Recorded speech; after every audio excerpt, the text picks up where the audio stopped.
at the Diaspora Convention in Boston. Kakati no NUP Diaspora Convention munnange wali mu Boston eyengedde esayidi eno. Omukulu Bobi Wine abadde wuno ali mukakasa mu katambi akosa ne mwana mwenzi munnange ate General Megadi asinzidde wali mitala w'amayanja naye abadde akakasa esayidi eno. Kakati no wali nkyekinzeko ko ne ku Palaso Canada gyali muganda wange ali mukuwa munnange ate famire ye budde eside eno munnange yagenze ogirabako byengenda okubeera nga nkubuulyako ko maaso awo. Kakati nno bamita Jaminati nsizira ku Jaminati Yogi kansooke nkutandiseko ko wali n'omukulu munnange ate Bobi Wine nno munnange diaspora wali eya NUP egenda okubeera munnange ate wali mu Boston yayengedde dda. Omukulu Bobi Wine abadde akakasa wali munnange kwosaate ne General Megadi eside eno naye nno bibadde byogeza abamu obwamawali munnange bigenda kubeera side eyo mitala w'amayanja.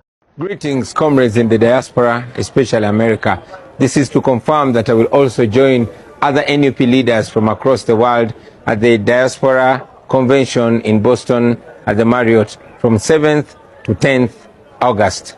See you there. Webityo nno munnange ate webiri mu kutambula ne mwana mulenzi oyo munnange ate General Megadi naye bw'atyo bw'abadde akakasa. Basebo ni banyabo ninze Dr. Amos Chigenyi oluisi gwe mweta General Megadi nga ndi wano okubakoola era n'okubayidukiza nti enaku omwezi nga musanvu okutuukira era nga 12 tujja kuba Boston ku Marriott Hotel nga tubeesunga okubabonaku okuyidda okwegaita ku convention ya National Unity Platform. Bakagwa gye muli mwena abali kwendeza Uganda ebirungi abende nkyukakyuka abende okubona Uganda esumuike okutuuka we tuligenda twena tulikuba kowola mu yona emuli muide mutwegaiteku tujja kuba ni His Excellency President wa Robert Kyagulanyi Ssentamu aida kubaawo bona tiimu ye yona eno okuva Uganda eri kuyidda okutwegaitako okuteesa era n'okuwulira ebiduubo ebyo bye tuli nabyo. Bakagwa gye muli mwena mbakoola ng'era mbakoba nti enaku omwezi nga musanvu paka nga 12 n'enaku ediri kutugaita mukuteesa mukusirika mulusirise lulye olw'ebigambo ebiwoomu ate ebyamakulu ebikyusa ensi yaife Uganda. Tuli kubeeta mwena gye muli mwide mutwegaiteku enaku omwezi edo dembakobye nsigaire nga nize Dr. Amos Chigenyi oluisi gwe mweta General Megadi nsangaire bakagwa era ndi kwesunga okubagaana e Boston. Salutations ya don't know.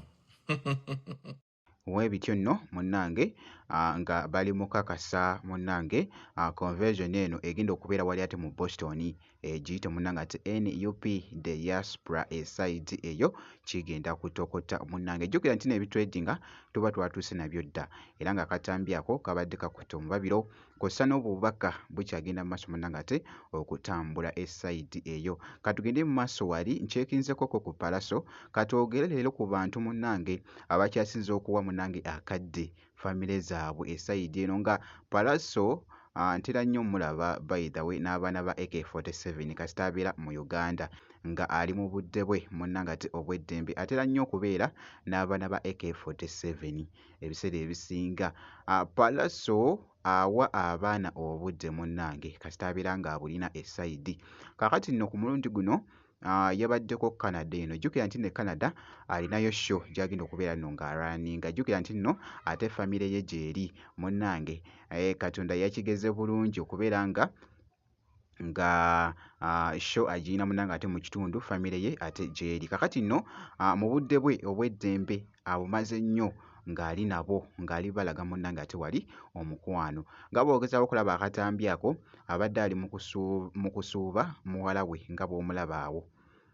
So se ne ŋŋamba bannange ekinaakani tekimukuba.